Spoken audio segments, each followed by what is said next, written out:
Israeli सेना Lebanon के भीतर जितना ज्यादा आक्रामक तरीके से घुसने की कोशिश कर रही है, हिजबुल्लाह उतना ही खूंखार तरीके से इजराइल के भीतर बड़े बड़े हमले कर रहा है। और ये हमले ऐसे हैं जिन्हें देखकर ऐसा लगता है कि हिजबुल्लाह कभी भी इजराइल के भीतर कुछ बड़ा कर सकता है। और अब हिजबुल्लाह ने इजराइल के उस ठिकाने पर हमला किया है जिसे देखकर ऐसा लगता है कि मानो हिजबुल्लाह ने इजराइल की दुखती नब्ज पर हाथ रख दिया हो।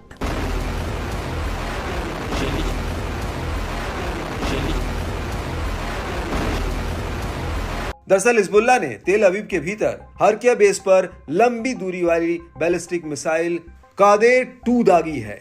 हिजबुल्लाह का दावा है कि यह सैन्य अड्डा इजरायली सेना के रक्षा मंत्रालय का हेडक्वार्टर है और इस बेस में इजरायली सेना के general staff, war management room और एयरफोर्स सैन्य नियंत्रण एवं पर्यवेक्षण प्राधिकरण का मुख्यालय है।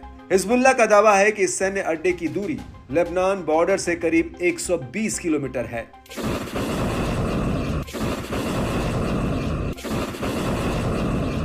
हिजबुल्लाह के मुताबिक उसका यह हमला टारगेट पर एकदम सटीक रहा है।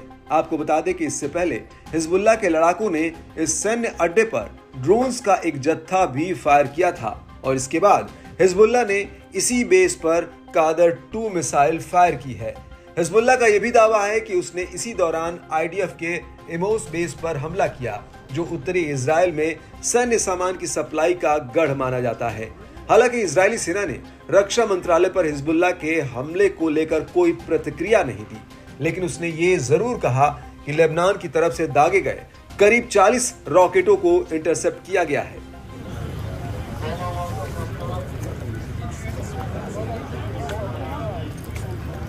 लेकिन इस सब के बीच हिजबुल्लाह ने फैट-6 मिसाइल का एक वीडियो रिलीज किया है।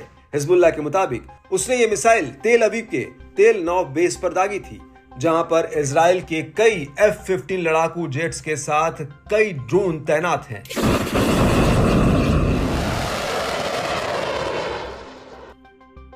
हिजबुल्लाह का कहना है कि फैट-6 मिसाइल जमीन से जमीन पर वार करती है और ये मिसाइल 302 mm डायमीटर की है। इसका वजन 650 किलोग्राम है और ये 140 किलो का विस्फोटक ले जा सकती है। यह मिसाइल 225 किलोमीटर की दूरी तक हमला करने में सक्षम है।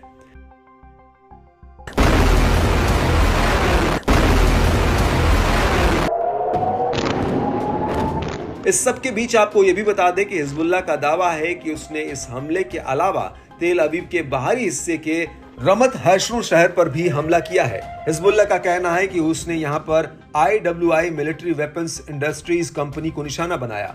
हिजबुल्लाह के मुताबिक उसने इस कंपनी पर मिसाइलों का एक जत्था फायर किया, जो लेबनान बॉर्डर से महज 110 किलोमीटर की दूरी पर है।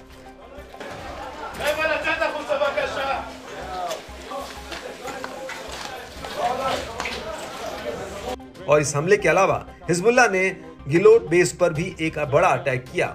गिलोट बेस को इजरायली सेना की इंटेलिजेंस यूनिट 8200 का हेडक्वार्टर माना जाता है और इस हमले के बाद हिजबुल्लाह ने अलग से अफूला शहर में एमोस बेस पर ड्रोन्स का एक जत्था फायर किया। और इस हमले के बाद हिजबुल्लाह ने अवीवीम, मनारा और कजरीन सेटलमेंट्स पर भीषण बमबारी की है।